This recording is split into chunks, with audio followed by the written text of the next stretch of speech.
Bom dia. Você está firme aí? Sim ou não? Eu louvo a Deus pelo privilégio que nós temos de poder estar aqui. Eu agradeço a Deus a oportunidade de poder voltar aqui a essa igreja. Vou contar uma coisa para vocês, tá? Se vocês contarem que eu contei isso, eu vou ter um problema sério lá fora. Mas se tem uma igreja que eu tenho no meu coração, é essa igreja, irmãos. Olha, eu quando sento nesses bancos e começo a assistir o culto aqui, eu tenho bons momentos, boas lembranças aqui nesse lugar. Eu louvo a Deus pela vida dessa igreja. A igreja está linda, linda.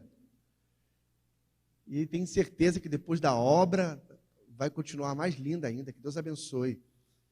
É bom saber que a obra do Senhor continua avançando em passos largos aqui em Padre Miguel. Louvado seja Deus. Eu quero conversar com você nessa manhã sobre os planos de Deus. É o assunto, é o tema da nossa meditação de hoje. Planos de Deus. Deixa eu fazer uma pergunta para você aqui, ó.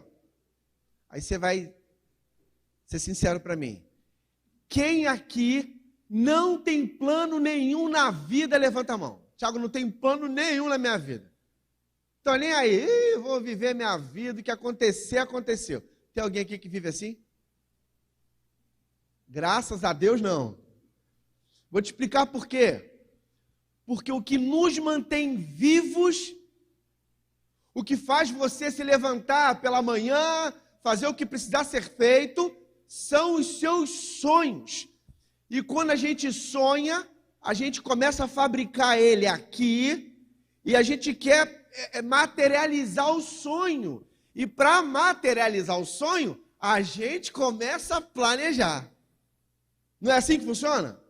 Toda realização que você teve, conquistou, tudo que você teve na sua vida, antes de você realizar, você começou aqui e depois você fez. E ainda digo mais, aquilo que você também não realizou na sua vida, aquilo que você também não conquistou, que você queria, estava aqui, mas você não conquistou, é talvez porque você não planejou. E você, o principal, não executou. No entanto, o que eu quero conversar com você nessa manhã é que nem sempre aquilo que você planeja vai de encontro àquilo que Deus tem planejado para a sua vida.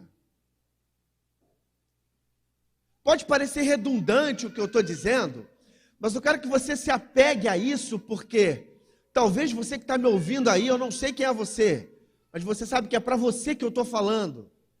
Você tem sonhos, tem planos, você tinha algumas coisas planejadas para a sua vida, e muitos desses planos foram frustrados. Aí você para pensar assim, onde foi que eu errei? Eu planejei tudo, eu pensei em cada detalhe, eu separei meu tempo, eu estudei, e o negócio não deu certo. Talvez o motivo de não ter dado certo não foi algo que você fez de errado, mas foi porque os planos de Deus para a sua vida eram outros. Isso precisa ficar claro hoje. Eu preciso deixar isso claro para você hoje antes de começar a falar o que eu preciso falar. Porque nem sempre os planos de Deus para a minha vida são os mesmos planos que eu tenho para mim mesmo. Abra sua Bíblia no livro de Jó. Jó. O capítulo é o capítulo 42. O verso é o verso 2. Jó, capítulo 42, versículo 2. Olha o que diz. Bem sei que tudo podes, e nenhum dos teus planos podem ser o quê? Frustrados. Se Deus tem um plano, e se o teu plano for diferente daquilo que Ele tem para você, Se tu muito lhe informar, o que será frustrado são os seus planos. Deuteronômio, capítulo 34, abra aí. Deuteronômio, capítulo 34. O verso é o verso 1.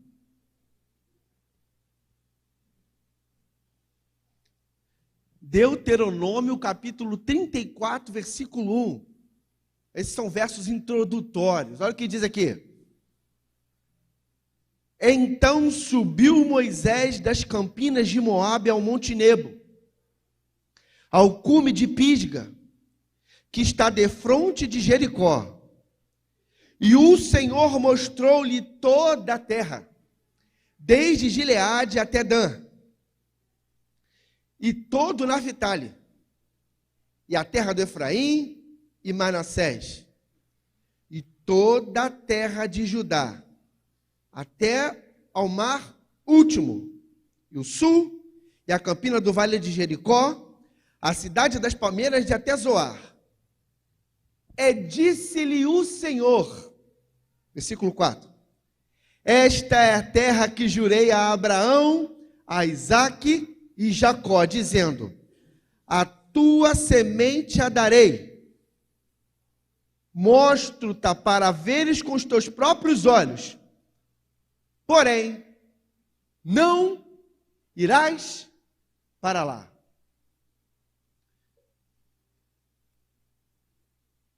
Esse verso é um verso que talvez seja um dos mais tristes da Bíblia. E vai representar bem o que eu quero passar para vocês essa manhã. Eu sou fã de Moisés. Eu sou fã de Moisés. É um dos camaradas que quando eu chegar no céu, eu quero dar um aperto de mão nele e trocar uma ideia com ele. E uma das perguntas, tem um monte de perguntas para fazer para ele, mas uma das perguntas é como ele conseguia administrar mais de 2 milhões de pessoas sem planilha de Excel, sem sistema, sem WhatsApp. Como ele conseguia? Era um camarada com uma capacidade intelectual fora do normal. Moisés estudou na Academia Real do Egito, existe até hoje essa faculdade lá. Pensa num cara top, com capacidade, com inteligência fora do padrão comum. Um grande líder. Sacrificou a família, sacrificou a sua casa, sacrificou a sua vida pessoal para conduzir um povo rebelde no meio do deserto para herdar uma terra que eles sonhavam. Ele estava perto de morrer. O Senhor olha para ele e fala assim, tá vendo? Essa é a terra que você lutou tanto para entrar. Foi essa terra que você teve que lutar contra os amorreus para entrar. Aí os midianitas, eles perturbaram você, porque você queria entrar nessa terra. Os gigantes que perturbaram você lá de você era para entrar nessa terra. Está vendo ela? É bonita. Está vendo lá os cachos? Você está vendo lá como é que a cachoeira caindo? É bonito. Só vê, querido. Você não vai entrar nela, não. Imagina o coração de Moisés. Imagina o coração daquele homem morrer, sabendo que o maior sonho da sua vida não poderia ser realizado por ele.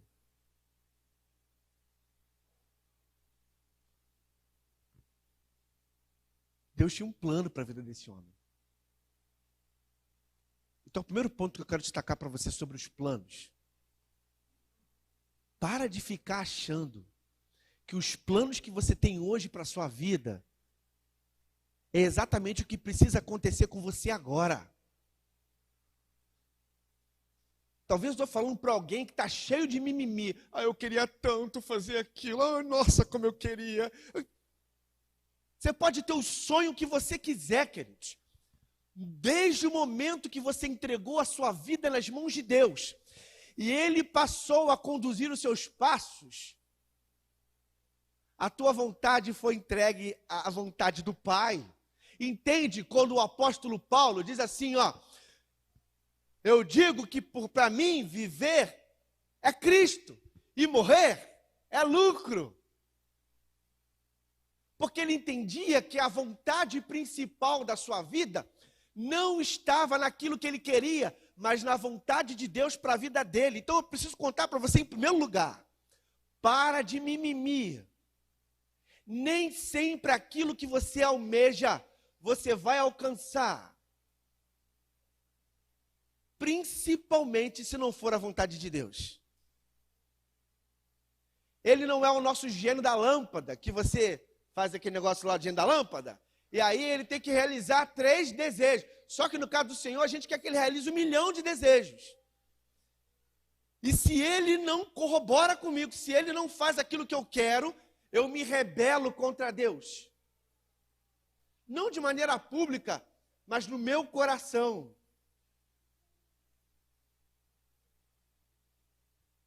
Entenda, em primeiro lugar, que Deus tem um plano para você. E o plano de Deus na sua vida é maior do que os próprios planos que você tem. Eu vou me apegar aqui em uma passagem da vida de Moisés, e você vai entender bem isso, porque você pode estar se perguntando agora, então tá bom, o que você tem para me explicar? Como é que eu posso então permitir com que os planos de Deus se realizem na minha vida? Já entendi que os planos dele são melhores do que os meus. Já percebi que os planos de Deus não podem ser frustrados. Agora, como eu permito com que os planos de Deus possam ser realizados na minha vida? Porque se você não entender isso, você corre um sério risco de ser infeliz por resto da sua vida. Se você não se contentar com aquilo que Deus te dá, e ficar com esse troço na cabeça de que a tua vontade tem que ser realizada, nunca, nada vai satisfazer você. Você sempre vai achar que tem menos do que deveria. Sempre vai achar que o que você tem é pouco. Abra sua Bíblia no livro de Números. O capítulo é o capítulo 20. Números capítulo 20. O versículo 3.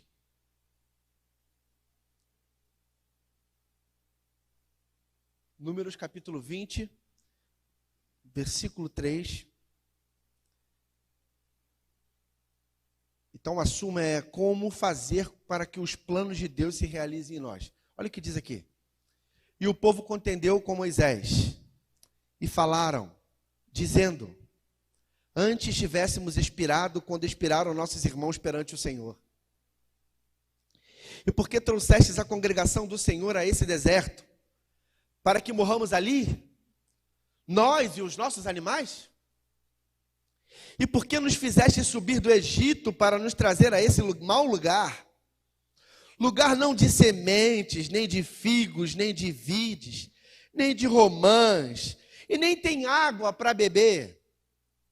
Então Moisés e Arão se foram de diante da congregação, à porta da tenda da congregação, e se lançaram sobre o seu rosto.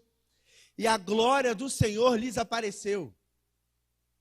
E o Senhor falou para Moisés, dizendo, toma a vara e ajunta a congregação, tu e Arão teu irmão, e falai a rocha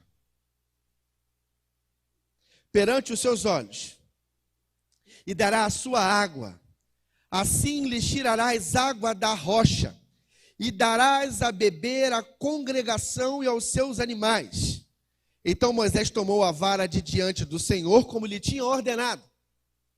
Moisés e Arão reuniram o povo, a congregação, e diante da rocha. E Moisés disse-lhes, ouve agora, seu monte de rebelde. Porventura tiraremos água dessa rocha para vós? Então Moisés levantou a sua mão e feriu a rocha 2 vezes com a sua vara. E saíram-lhe muitas águas. E bebeu, a congregação e os animais. Eu separo aqui alguns pontos para aprender com Moisés, porque você sabe que o motivo de Deus não ter deixado Moisés entrar na terra prometida naquele dia, que a palavra de Deus diz, é porque a ordem era clara. Fala, irmão. Ele bate. Mas tem um propósito isso aqui. Tem um motivo. E aprendendo com Moisés, como eu posso permitir para que os planos de Deus se realizem na minha vida, baseado em um erro desse homem. Olha o que diz. Primeiro ponto. Qual era a vontade de Deus? Pode falar. O que Deus tinha dito para ele fazer? Fala. Ele falou com a rocha? Ele bateu. E o primeiro ponto que eu quero destacar para você é o seguinte. Você quer que os planos de Deus se realizem na sua vida?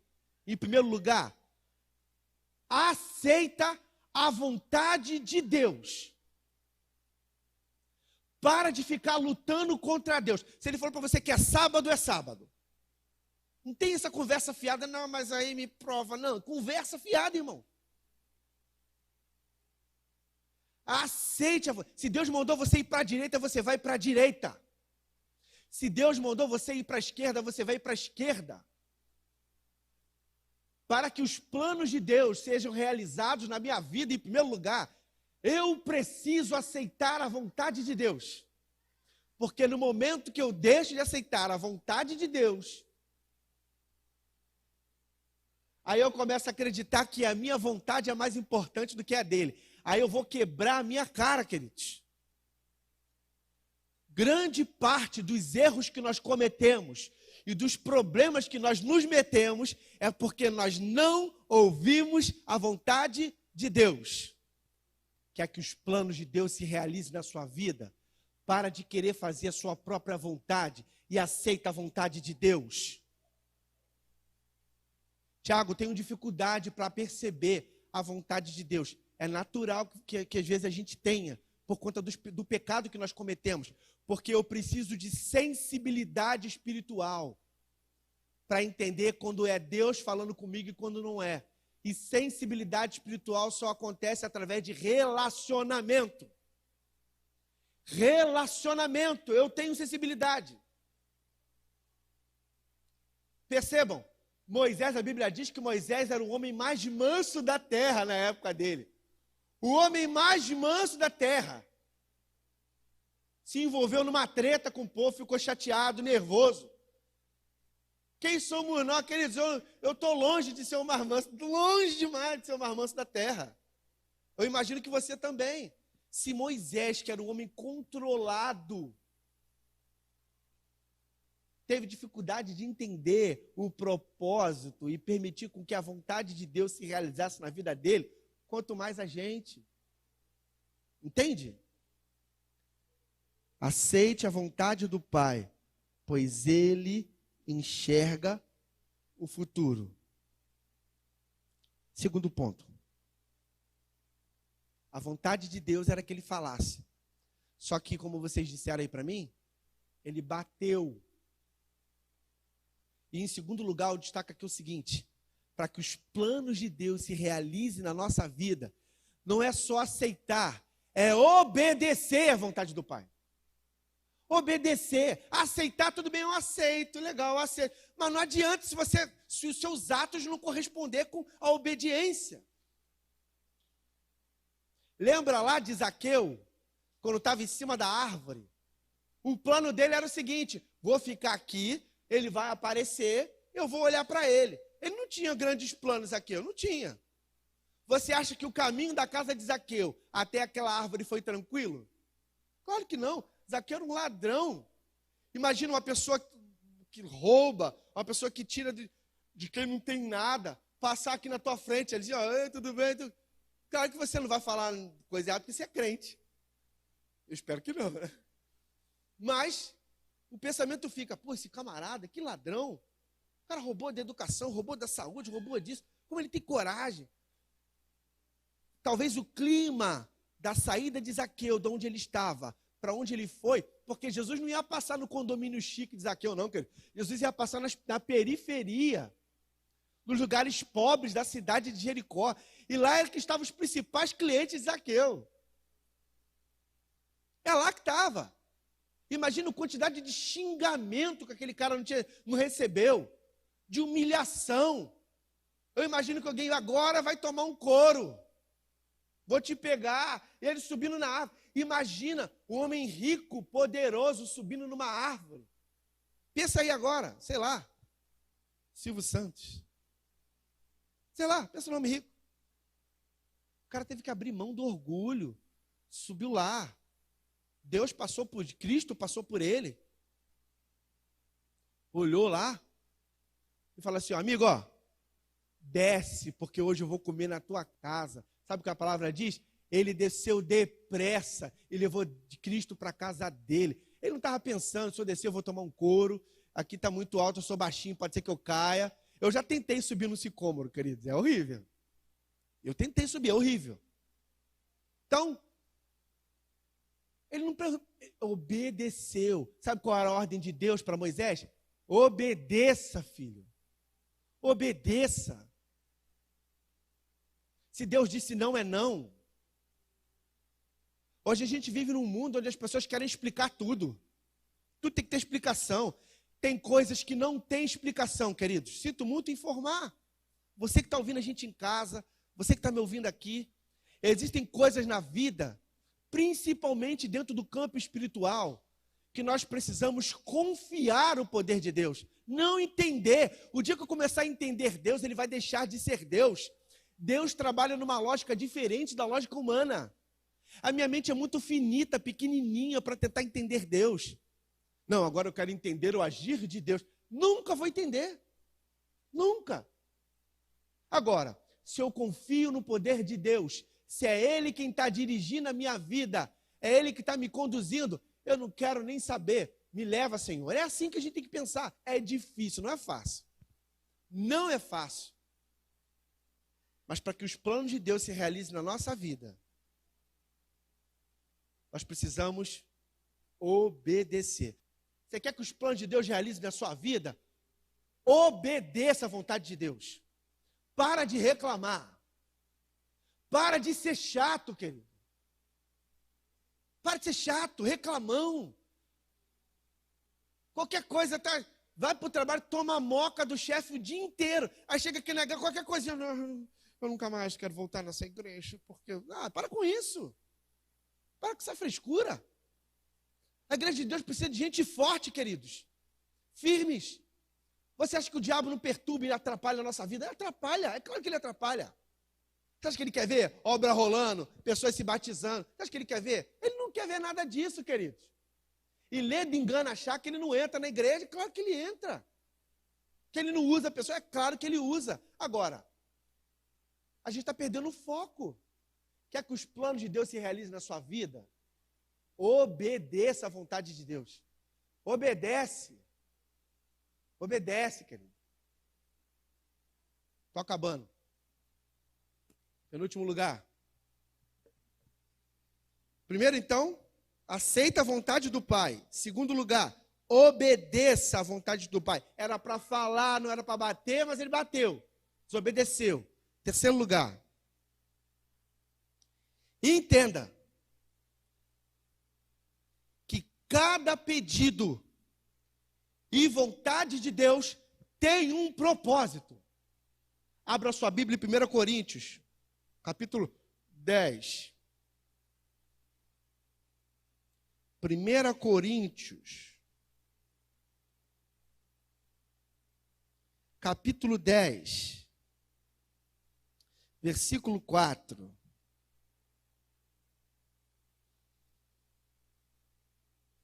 Se você vê o capítulo 10, vai falar sobre a questão do deserto, né? Versículo 4 diz assim, vamos ver o versículo 2. Diz assim, todos foram batizados em Moisés na nuvem e no mar, e todos comeram de um mesmo manjar espiritual. Versículo 4. E beberam todos de uma mesma bebida espiritual, porque bebiam da pedra espiritual que os seguiam. E a pedra era quem, queridos? Cristo. Cada pedido de Deus tem um propósito. Deus falou assim, ó, fala. Ele bateu e a palavra de Deus diz que aquela pedra era a pedra angular, a pedra de esquina, a pedra que foi rejeitada. Aquela pedra era Cristo, queridos. Claro que não no sentido literal, mas no sentido filosófico da palavra. Deus ali queria se fazer presente no meio do povo. E para aquele que acha que Jesus Cristo não apareceu no Antigo Testamento, está redondamente enganado. Ele se manifestou várias vezes no Antigo Testamento. A rocha era uma manifestação clara do amor de Cristo para com aquele povo. Clara. A ideia era falar, porque através do milagre, da interação com a rocha, sairia água de beber para aquele povo e para os animais. Cada pedido que Deus faz para você tem um propósito. Você não está vendo, não. Mas Ele está lá. Você não está vendo, mas o propósito está lá. Eu comportei durante muito tempo da minha vida. Eu fui comportar num bairro em Campo Grande. E eu estava meio chateado, porque eu não estava conseguindo vender muita coisa. E eu bati numa casa lá para poder vender. Eu tinha umas coleções, tinha umas coisas lá na minha mochila. Queridos, quando eu bati, veio uma pedra na minha direção. Já viu aquele filme do Matrix? Que o cara... Melhor não ver não, tá? Mas tipo Matrix. Pedra na minha direção, eu fiz assim, irmão. A pedra passou assim, ó. Pá! Quebrou no chão. De repente veio um monte de pedra. Eu dei as costas, fui correr. Quando eu fui correr, uma pedra acertou aqui na minha nuca, irmãos. Ah, mas eu fiquei muito chateado. Já estava chateado que não estava vendendo nada. Falei, quer dizer, vou embora. Aí chegou um amigo meu, que comportava comigo, até mineiro, Bruno, olhou para mim e falou assim, tu vai para onde? Vou embora, cara. Não vendo nada, ainda estou com pedrada na cabeça, tá maluco? Vou embora daqui. Isso aqui não é vida não, cara. Falei assim, cara, bate na próxima casa. Falei, tá maluco, cara? Do lado o cara vai me tacar agora um tijolo. Falei, bate na próxima casa. Ah, queridos, eu bati na próxima casa. Cheio de medo, né? Bati na próxima casa. A mulher olhou, saiu assim e falou, ah, vocês estão aqui. Eu já soube que vocês estão aqui. Esse livro que você tem aí é um livro legal. O livro que eu vendi era o Cura, a gente chamava de Cura dos alimentos, né? Aí vendi um Cura. Daqui a pouco eu falei, ah, você tem só esse, tem outro não e tal. Uma coleção. Eu sei que nas próximas 5, 6 casas eu vendi. E na última casa, eu já não tinha nem mais livro na mochila. E aí o cara olhou para mim e falou assim, você não tem mais aquele livro não? Eu falei, amigo, não tenho mais. Eu já peguei até do amigo que estava do meu lado. Eu tenho a revista, porque o livro paga a minha faculdade. Agora, a revista é para pagar meu sustento, aluguel da casa, meu almoço. O cara olhou para mim, quanto é que custa a revista? Aí eu, né, coisa de comportou, né? Eu falei, não tem preço. O que está no seu coração? Ele falou, espera um pouco. Ele entrou, ele ficou um tempão. E eu orando, meu Deus, me ajuda, meu Deus, por favor, meu Deus, me ajuda. Ele voltou, queridos. Dá essa revista aí. R$100 na minha mão, assim, ó, na revista. Vida e Saúde, irmão. R$100. A Vida e Saúde é uma bênção, tá? Quem está ouvindo aí. Mas R$100? Queridos, quando eu peguei aquilo, peguei minha mochila, não tinha mais nada para vender. Até minha revista eu vendi por R$100. O amigo Bruno olhou para mim, ficou um tempo olhando para minha cara assim, ó. E eu olhando para o Bruno, não fala nada. Você não enxerga. Você não está vendo. Mas Deus tem um propósito para o que Ele está te pedindo hoje. Tiago, é difícil. O que Ele está me pedindo é complicado. Você não está vendo. Mas tem um motivo. Sabe por que você não consegue sair do teu trabalho? Não sei para que eu estou falando, você sabe que é para você que eu estou falando. Você está querendo sair do teu trabalho e não está conseguindo, né? Toda hora acontece um troço. Deus tem um propósito. Já pensou em separar do teu marido, da tua esposa? Porque você não quer mais ele, não quer mais ela? Tiago, não consigo. Não consegue porque Deus tem um propósito para a tua família. Meu filho só me dá trabalho, problema. Eu quero abandonar esse cara já está grande, já me perturba. Fica lá na minha casa me infernizando. Mas eu não consigo. Sabe por que você não consegue? Porque Deus tem um propósito na vida do teu filho. Entende? Você não consegue ver, mas algo está acontecendo. Último lugar. Eu encerro com isso aqui.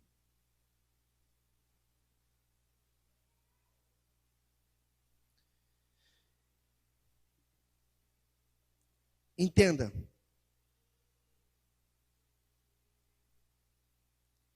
Que os propósitos de Deus para a tua vida sempre serão eternos. Tudo que Deus realizar para a tua vida, todos os planos que Deus arquiteta para você, sempre vai ter o objetivo final de salvar você. Se Deus olhar assim, ó, eu vou abençoar o Léo, mas se eu fizer isso, talvez ele se perca, ele não vai fazer. Se Deus olhar para você e falar assim, ó, pode ser até melhor financeiramente, pode ser até melhor logisticamente para ele, mas se não for para salvar a vida dele, eu não vou fazer. Sabe o que Deus queria ali? Deus queria salvar a vida de Moisés. Moisés tinha um plano para a vida dele. O plano de Moisés era entrar na terra prometida, mas os propósitos de Deus na vida daquele homem eram outros, queridos. Deus tinha outros planos. Olha o que diz a Bíblia no livro de Deuteronômio, capítulo 34. Esse talvez seja o verso que eu mais gosto da Bíblia. Deuteronômio é um dos que eu mais gosto. 34, versículo 10. Olha o que diz, olha que verso lindo, queridos. Nunca mais se levantou em Israel algum profeta como Moisés, com quem o Senhor houvesse tratado face a face. Imagina a dona Joquebede, quando escondeu o seu filhinho. Era para ele morrer, querido. Não era para esse homem estar vivo. Todos os seus coleguinhas morreram. Crianças que nasceram no mesmo período que ele morreram. Quando a mãe desesperadamente bota o filho no barquinho, bota betume para o barco não afundar e joga aquele barco no Rio Nilo, você pensa que o Rio Nilo é um rio tranquilo? Rio tranquilo. Rio Nilo é um rio perigosíssimo, querido. Perigosíssimo. Quando a mãe joga, imagina o desespero da mãe quando coloca o barquinho com o filhinho, o bebê ali. E o barco vai. Poderia morrer por bicho que tinha naquele mar. Podia acontecer um monte de coisa. Mas você acha que foi coincidência o barco parar exatamente onde a princesa estava se banhando? Você acha que foi coincidência a irmã dele acompanhar e trocar uma ideia com a princesa e falar assim, ó, criança, suja a fralda, criança não dorme à noite, dá trabalho. Ela era patricinha. Você acha que patricinha vai querer acordar de madrugada para cuidar de criança? Para trocar fralda suja? Para ir em reunião de escola? Não vai. Quem faz isso é a mãe. E aí, ó, olha o brilhantismo da menina. Olha, dá trabalho. Mas eu conheço alguém que é profissional. É fera. Se formou na melhor faculdade, que é a faculdade da vida.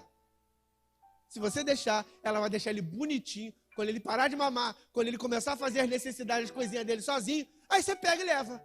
Queridos, o garoto volta para casa. Você acha que isso foi à toa? Ele volta para casa e a dona Joquebede sabia que ela tinha pouquíssimo tempo para incutir valores na cabeça daquela criança que ele nunca mais se esqueceria. Nunca mais se esqueceria. Culto familiar com ele, ajudando ele a entender valores, princípios morais. Tanto é que quando ele cresce, qual a treta que ele se envolve? Ele vê um camarada sendo maltratado por um guarda. Naquele momento, lá no fundo do coração, ele lembra, nossa, minha mãe disse que isso está errado. Não está certo. Deus tinha um plano para a vida dele. Deus tinha um plano. Abra sua Bíblia. Mateus, capítulo 17. Mateus capítulo 17. O verso 1. Olha que verso lindo. Diz assim: 6 dias depois tomou Jesus consigo a Pedro e a Tiago e a João, seu irmão, e os conduziu em particular a um alto monte. E transfigurou-se diante deles, e o rosto dele resplandecia como o sol, e as suas vestes se tornaram brancas como a luz. Jesus mostra quem ele era. E aí no versículo 3 diz assim: eis que lhes apareceram quem, queridos? Moisés e Elias, e falaram com ele. E Pedro, tomando a palavra, disse a Jesus: Senhor, bom é estarmos aqui. Se queres, façamos aqui 3 tabernáculos, um para ti, um para Moisés e um para Elias. Queridos, Moisés não entrou na terra, foi triste, mas nesse momento esse camarada está no céu, querido. Entende? O plano de Deus para Moisés era o céu. Era o céu. A Bíblia conta que o próprio Senhor sepultou Moisés. Moisés representa aqueles que vão morrer confiando no poder de Deus e na sua vinda, e que naquele grandioso dia vão ressuscitar em nome de Jesus. Elias representa aqueles que estarão vivos quando o Senhor Jesus voltar para nos levar para os altos céus. Toda vez, todo o propósito de Deus para a tua vida, ele sempre será eterno. A irmã vai cantar um hino agora. Vai cantar, irmã? Vai, né? Quero convidar você para fazer uma reflexão na sua vida. Talvez você é daqueles que luta contra Deus. É daqueles que tem dificuldade de entregar a sua vida nas mãos de Deus e fica arrumando desculpa para fazer o errado. Talvez você que está me ouvindo percebe que precisa mudar a sua postura, abrir o seu coração para Jesus trabalhar. Então eu queria que você ouvisse o que a irmã tem para cantar e fizesse uma análise na tua vida. Se você chegar à conclusão: Tiago, eu preciso que o Senhor me transforme, eu preciso que os planos de Deus sejam os meus planos, eu preciso abrir mão da minha vontade para permitir com que a vontade de Deus seja maior na minha vida. Eu quero fazer um apelo para você. Enquanto ela estiver cantando, e se esse for o seu desejo, durante o louvor, se coloca de pé, porque eu quero orar por você. Que Deus te abençoe.